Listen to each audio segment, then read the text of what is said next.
Delhi police और Lawrence Bishnoi gang के 3 शूटरों के बीच मुठभेड़ हुई है। बवाना मॉल के नहर के पास आउटर नॉर्थ डिस्ट्रिक्ट बवाना थाने की टीम ने मुठभेड़ के बाद 3 शूटर्स को गिरफ्तार किया है। इन वांटेड बदमाशों ने 3 दिन पहले बवाना इलाके में ही कारोबारी को दौड़ा-दौड़ाकर गोलियां मारकर हत्या कर दी थी। इसकी जिम्मेदारी सोशल मीडिया पर पोस्ट डालकर लॉरेंस गैंग के रणदीप मलिक और अनिल पंडित ने ली थी। मुठभेड़ के दौरान एक बदमाश के पैर पर गोली लगी है। दोनों तरफ से 4 राउंड गोलियां चलाई गई हैं।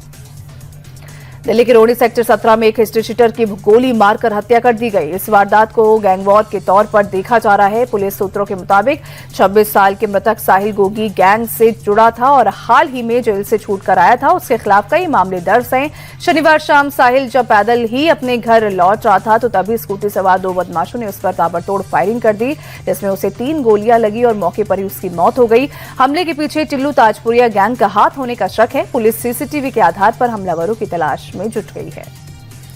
दिल्ली के विजय विहार इलाके में एक छात्र की मौत का मामला सामने आया है। बताया जा रहा है कि चाकूबाजी की घटना में 12वीं कक्षा की एक छात्र की मौत हो गई। परिजनों के मुताबिक उसे मैसेज कर छत पर बुलाया गया, फिर उसके जख्मी होने की खबर आई। हालांकि पुलिस इस घटना को एक हादसा बता रही है। मृतक छात्र की पहचान 17 साल के हर्ष के रूप में हुई है। 11 फरवरी को दोपहर के समय यह घटना घटी, जिसके बाद उसे अस्पताल में भर्ती कराया गया। 13 फरवरी की शाम को उसने दम तोड़ दिया। उत्तर प्रदेश के सहारनपुर में एक युवक पर हमले का सीसीटीवी वीडियो सामने आया। रेलवे यार्ड में इलेक्ट्रीशियन के पद पर तैनात एक युवक पर 3 नकाबपोश युवकों ने अचानक हमला कर दिया। उस वक्त पीड़ित युवक गौरव रोज की तरह अपने काम पर जा रहा था। इसी दौरान रास्ते में पहले से 3 नकाबपोश युवक घात लगाए बैठे थे। हमलावरों ने अपने चेहरे ढक रखे थे और वारदात को अंजाम देने के बाद मौके से फरार हो गए। पुलिस सीसीटीवी के आधार पर हमलावरों की तलाश कर रही है। जयपुर के आमेर में नगर निगम की अतिक्रमण हटाओ कार्रवाई के दौरान हंगामा मच गया। सड़क किनारे रखे सामान को हटाने पहुंची टीम के साथ एक कैफे संचालक महिला का विवाद हो गया। पहले बहस हुई और फिर देखते ही देखते धक्का मुक्की और गुत्थम गुत्था होने लगी। इससे पूरे बाजार क्षेत्र में अफरा तफरी मच गई। आसपास के दुकानदार और राहगीर मौके पर जमा हो गए। हालात संभालने के लिए कुछ देर के लिए कार्रवाई रोकनी पड़ी।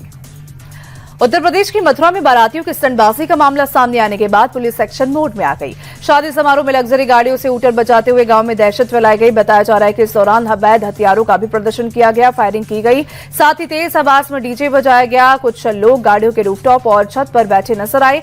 पुलिस ने इस मामले में 3 गाड़ियों को जब्त किया और 8 गाड़ियों की तलाश की जा रही है। मध्य प्रदेश के छतरपुर में आज बाबा बागेश्वर 300 जोड़ियों की सामूहिक शादी कराएंगे। गढ़ा ग्राम में सामूहिक शादी को लेकर सभी तैयारियां पूरी हो चुकी है। बाबा बागेश्वर पिछले कई सालों से गरीब और असहाय बेटियों के लिए सामूहिक कन्या विवाह महोत्सव का आयोजन करते हैं। इस बार 7वां आयोजन है, जिसकी शुरुआत 13 फरवरी से हो चुकी है। शनिवार को हल्दी और मेहंदी कार्यक्रम संपन्न हुआ, जिसमें बीजेपी सांसद मनोज तिवारी शामिल हुए। इसके अलावा कई साधु संत भी पहुंचे। महाशिवरात्रि के मौके पर आज मंदिरों में श्रद्धालुओं की भारी भीड़ देखी जा रही है। आधी रात को ही जगह जगह भक्त शिव मंदिर में जलाभिषेक करने के लिए पहुंचे। इस बीच हर ओर बम बम भोले के जयकारों की गूंज सुनाई दी। उज्जैन के महाकाल मंदिर में भी तड़के सुबह विशेष पूजा की गई। इस दौरान भक्तों की भारी भीड़ देखने को मिली। वाराणसी में भी महाशिवरात्रि के मौके पर आस्था का सैलाब देखने को मिल रहा है। दूर दूर से भक्त काशी विश्वनाथ मंदिर में पूजा अर्चना करने के लिए पहुंच रहे हैं। मंदिर के बाहर भक्तों की लंबी लंबी कतारें भी लग रही हैं। सुबह से ही श्रद्धालु जलाभिषेक करने के लिए पहुंचने लगे। आपको यहां बता दें कि महाशिवरात्रि के मौके पर वाराणसी में कल से ही भक्तों की भीड़ जुटने लगी थी।